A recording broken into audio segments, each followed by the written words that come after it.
പ്രിയം നിറഞ്ഞവരെ, മുത്തുനബി സല്ലല്ലാഹു അലൈഹി വസല്ലമ തങ്ങളെ വാലിദുൽ വലദ് എന്ന് അഭിസംബോധന ചെയ്തതായി കാണാം. എന്താണ് കാരണമെന്നറിയുന്നവർ എഴുതി അറിയിക്കുക. നമ്മളിന്ന് പറയുന്നത് മഹാനാകുന്ന ഇബ്നു അസാക്കിർ റളിയല്ലാഹു അൻഹു സൽമാൻ റളിയല്ലാഹു അൻഹുവിനെ തൊട്ട് ഉദ്ധരിക്കുന്ന സംഭവമാണ്. ഹബത ജിബ്രീൽ അലൈഹി സ്വലാത്തു വസ്സലാം അലൻ നബി സല്ലല്ലാഹു അലൈഹി വസല്ലം ഫഖാൽ ഇന്ന റബ്ബക യഖൂൽ.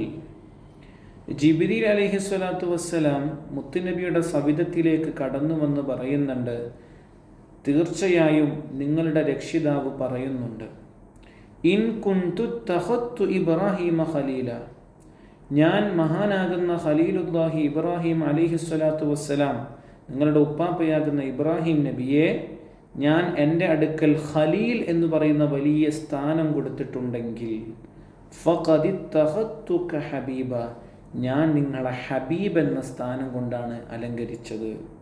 വമാ ഖലഖ്തു ഖൽഖൻ അക്രമ അലയ്യ മിൻക, ഒരിക്കലും ഞാൻ അങ്ങയേക്കാൾ ബഹുമാന്യതയുള്ള ഒരു പടപ്പിനെയും ഒരു സൃഷ്ടിയെയും ഞാൻ സൃഷ്ടിച്ചിട്ടില്ല.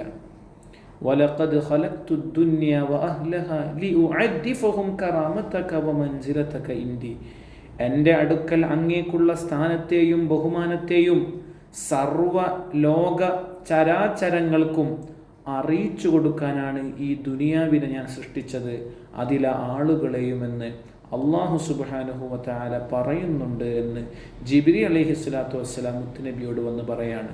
തീർന്നില്ല, വലൗലാക മാ ഖലഖ്തു ദുനിയ, അങ്ങയില്ലായിരുന്നുവെങ്കിൽ ഈ കാണുന്ന ഈ ഒരു ഇഹലോകത്തെ, ഈ ഒരു ഐഹികമായ ജീവിതത്തെ, ദുനിയാവിനെ ഞാൻ സൃഷ്ടിക്കില്ലെന്ന് അള്ളാഹു പറയുന്നുണ്ടത്രേ. എത്രത്തോളം മുത്തുനബി മഹത്തരമാണ്, നമ്മൾ അതിൻ്റെ വലുപ്പം അറിയേണ്ടതുണ്ട്. ഹബീബിനെ ഒരിക്കലും ആക്ഷേപിക്കപ്പെടില്ല. അഇമ്മത്ത് ആ വിഷയം നല്ലതുപോലെ ചർച്ച ചെയ്യുന്നുണ്ട്. ഖലീലിനെ ആക്ഷേപിക്കപ്പെടാം, മുആതബത്ത് ചെയ്യാം, ഹബീബിനെ ചെയ്യില്ല. ഹബീബ് എന്ന് പറഞ്ഞാൽ അത്രമേൽ പ്രിയപ്പെട്ടവരായിരിക്കുന്നവർക്കാണ് ഹബീബ്. ഏതൊരു മനുഷ്യനും ഖലീൽ ഫ്രണ്ടാകുമ്പോൾ നമ്മൾ അങ്ങോട്ടും ഇങ്ങോട്ടൊക്കെ പറയും, ഹബീബിനെ നമ്മൾ പറയില്ല. അത് വല്ലാത്തൊരു പോയിൻ്റാണ്. അപ്പം പിന്നെ ചോദ്യം ഉണ്ടാവും, ഖുർആനിൽ ചില സ്ഥലത്ത് മുത്തുനബിയെ മുആതബ ചെയ്യുന്നത് പോലെയുള്ള പദങ്ങളില്ലേ? അതിൻ്റെ മറുപടി ഇസ്മത്തു സയ്യിദിൽ മുർസലീൻ ഹത്താ അൻ സയ്യിആത്തിൽ മുഖറബീൻ എന്ന ഗ്രന്ഥത്തിലുണ്ട്. വേണ്ടവർ നോക്കുമല്ലോ, ആ ഗ്രന്ഥം വളരെ ഉഷാറാകുന്നു.